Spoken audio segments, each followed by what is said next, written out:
آج کل کے رافضی جنہیں مولائی کے نام سے لوگ جانتے ہیں، ادھم مچانے میں اس وقت وہ ایک نمبر پر ہیں، اس لیے کہ ایران نے بھی سعودیہ کی نقل میں پیسے کے ذریعہ مذہب پھیلانا شروع کر دیا ہے۔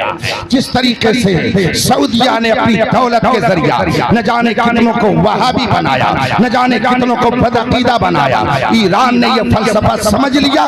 آج ہندوستان میں اس کی دولت کا دہانہ کھلا ہوا ہے اور جگہ جگہ جاہل قسم کے لوگ صحابہ پر تبرہ کر رہے ہیں، محبت اہل بیت کا نام لے کر صحابہ کی عظمت کو تار تار کرنے کی کوشش کر رہے ہیں۔ ایسے ہی ایک دریدہ دہن کہیں امروہہ کا رہنے والا ہے، وہ طرح طرح کی بکواس کرتا ہے۔ حضرت سیدنا صدیق اکبر، عمر فاروق اعظم، عثمان غنی رضوان اللہ تعالی علیہ مجمعین کی شان میں وہ تبرہ کرتا۔ بہت دنوں سے میں اس کا نام اس گستاخی کے حوالے سے سنتا تھا۔ کل اتفاق سے جب بنگلور میں میدان مناظرہ میں جانا ہوا تو میرے سامنے وہی موجود تھا جس کو میں نے صرف سنا تھا، دیکھا نہیں تھا، اور جب پتا چلا یہ وہی گستاخ ہے، دل میں سوچ لیا کہ الحمدللہ آج تو پتا چلے گا کہ کل کے رضا ہے خنجری خونخوار پر پار، آدھا سے کہہ دو خیر منائے نہ شر کرے۔ نعرہ رسالت وصفت اعلی حضرت مناظر اہل بیت۔ اور جو ہی اس نے گفتگو شروع کی تو میں نے سوچا کہ آج اس کی قاعدے سے چٹنی بنا دی جائے تاکہ پھر دوبارہ اس کو جرات نہ ہو۔ خدا کی قسم ممبر رسول پر بیٹھ کر کے کہہ رہا ہوں، شاید اپنی زندگی میں وہ خبیث کبھی اتنا ذلیل نہ ہوا ہوگا کل جس طرح سے اس کو ذلت و رسوائی کا سامنا اٹھانا پڑا۔ وہ گستاخ صحابہ سمجھتا تھا کہ رضا والے اب علم سے خالی ہو گئے ہیں، لیکن شاید انہیں نہیں معلوم ہے کہ الحمدللہ آج ہندوستان اور پاکستان میں بر صغیر میں علم کی جو ربق چل رہی ہے اور دکھ رہی ہے، کہنا پڑتا ہے وادی رضا کی کوہ ہمالا رضا کا ہے، یہ سندھ دیکھیے وہ علاقہ رضا کا ہے۔ اوروں نے تو لکھا ہے بہت علم دین پر، جو کچھ ہے اس صدی میں وہ تنہا رضا کا ہے۔ علم کی وراثت رضا والوں کو حاصل ہے، علم کی وراثت تو انہیں ہندوستان میں ملی ہوئی ہے۔ میں نے سوچا کہ ابھی ذرا تھوڑی دیر ان کو قاعدے سے مزہ چکھایا جائے۔ میں نے کہا یہ مناظرے کی کتاب ہے، اس کتاب میں لکھا ہوا ہے کہ دونوں مناظروں کا ہم پلہ ہونا ضروری، ہم پلہ ہونا اچھا ہے، دونوں مناظروں کو ہم پلہ ہونا چاہیے، جو معیار علم اس کا ہو وہی معیار علم ادھر کا بھی ہو۔ تو میں نے کہا کہ آپ سے میرا پہلا سابقہ ہے، اس لیے میں چاہتا ہوں کہ ذرا آپ کا مبلغ علم معلوم ہو جائے، آپ کہاں سے فارغ ہیں، کس ادارے کے فارغ التحصیل ہیں، اور برائے ثبوت ذرا سند دکھا دیجئے کہ آپ کس ادارے سے پڑھ کر کے آئے ہوئے ہیں۔ اس نے کہا سند کی کیا ضرورت ہے، اتفاق سے اس سے پہلے جب اس نے شرائط لکھ کر کے بھیجے تھے تو اس میں ایک جگہ خود لکھا تھا علی مع القرآن والقرآن مع علی وہذا حدیث صحیح الاسناد۔ اس پر میری نظر پڑ گئی، میں نے کہا یہ دیکھیے آپ کی طرف سے یہ شرط آئی ہوئی ہے، اس میں لکھا ہوا ہے یہ حدیث صحیح ہے، اور آگے یہ بھی لکھا ہوا سند کے اعتبار سے صحیح ہے۔ اس کا مطلب یہ ہوا کہ حدیث رسول وہ اسی وقت مانی جائے گی جب اس کی سند صحیح ہو، اگر سند صحیح نہیں ہے تو حدیث رسول کو نہیں مانا جائے گا۔ ارے میاں جب حدیث رسول کو بغیر صحیح سند کے نہیں مانا جا سکتا ہے تو آپ کو عالم بغیر سند کے کیسے مانا جا سکتا ہے؟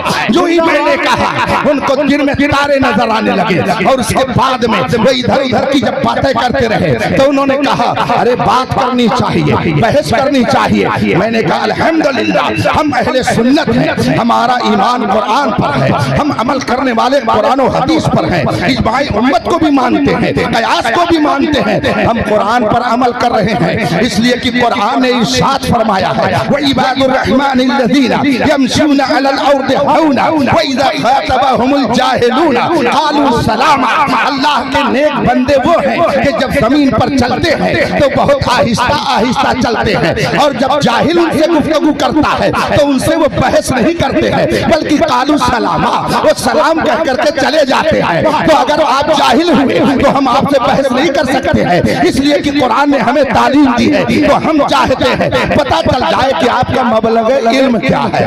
1.5 گھنٹہ تک جناب کا علمی جنازہ نکلتا رہا، اور جب زیادہ جوش دلایا گیا تو ہم نے دیکھا کہ جناب کے چہرے پر ہوائیاں اڑنے لگی۔ حضرت مناظر رشیدیہ میرے سامنے رکھی ہوئی تھی، اس کو میں نے مجمع کو دکھایا اور میں نے کہا اس کے مصنف اور رائٹر بریلی کے نہیں ہیں، یہ جونپور کے رہنے والے ہیں، اور یہ اعلیٰ حضرت کے مرید اور خلیفہ نہیں ہیں۔ سن 1038 ہجری میں ان کا انتقال ہو گیا۔ یہ کتاب 400 سال پہلے کی ہے، اس میں لکھا ہوا ہے کہ دونوں مناظر اگر ہم پلہ ہوں تو مناظرہ کرنے میں سہولت، اور دونوں کو چاہیے کہ ہم پلہ رہیں۔ میں نے ترجمہ تو کر دیا، مگر عبارت کے لیے میں نے ایک صاحب کو وہ کتاب تھی اور میں نے کہا لے جائیے ان کے پاس، کہہ دیجئے کہ اس کو پڑھ دیں اور پڑھ کر کے اس کا ترجمہ کر دیں۔ لیکن جناب کو دن میں تارے نظر آنے لگے۔ وہ کیا سمجھے بیچارہ کہ علم کیا چیز ہے، وہ کیا سمجھے کہ مناظرہ کیا چیز ہے۔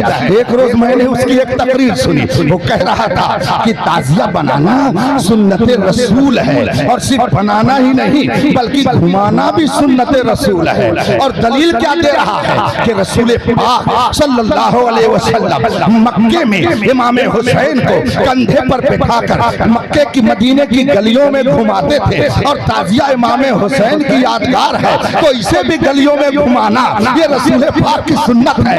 اس لیے کہ حضور نے امام حسین کو مدینے کی گلیوں میں گھمایا، تو ہم اگر ان کی یادگار تعزیہ کو گھمائیں تو یہ رسول پاک کی سنت ہے۔ مارے گھٹنا پھوٹے سر جب اس نے یہ تقریر کی، اس کے ماننے والوں کا نعرے حیدری، سمجھ میں بات آ گئی۔ وائز بے نیاز بھی جاہل مطلق ہے، اور ان کے ماننے والوں کا بھی وہی حال ہے۔ اس لیے میں نے سوچا تھا آج ان کا علمی جنازہ نکل جائے گا، لیکن بعد میں سمجھ میں آیا علم ہے ہی نہیں تو علمی جنازہ کیا نکلے گا۔ ہاں جہالت کا جنازہ ضرور نکل جائے گا۔ اب میں نے کہا ذرا یہ کتاب ان سے کہہ دیجئے پڑھ کر کے اس کا مطلب بتا دیں تاکہ لوگ سمجھ جائیں کہ اختر حسین قادری اپنی طرف سے نہیں کہہ رہا ہے بلکہ یہ لکھی ہوئی کتاب ہے، اس کو ماننا تو پڑے گا۔ لیکن جب آدمی اس کے پاس کتاب لے کر کے گئے کہتا ہے مجھے اس کی ضرورت نہیں ہے، کتاب اس نے واپس کر دیا، پھر دوبارہ لے کر کے گئے، دوبارہ واپس کر دیا، دوبارہ میں نے بھیجا، پھر واپس کر دیا۔ مجھے جلال آیا، میں نے کہا خدا کی قسم یہ اتنا بڑا بے علم ہے کہ اس کے پاس اتنی صلاحیت نہیں ہے کہ اس کتاب کو یہ پڑھ سکے، نہ اسے سمجھ سکے، نہ اس کو سمجھنے کی صلاحیت ہے،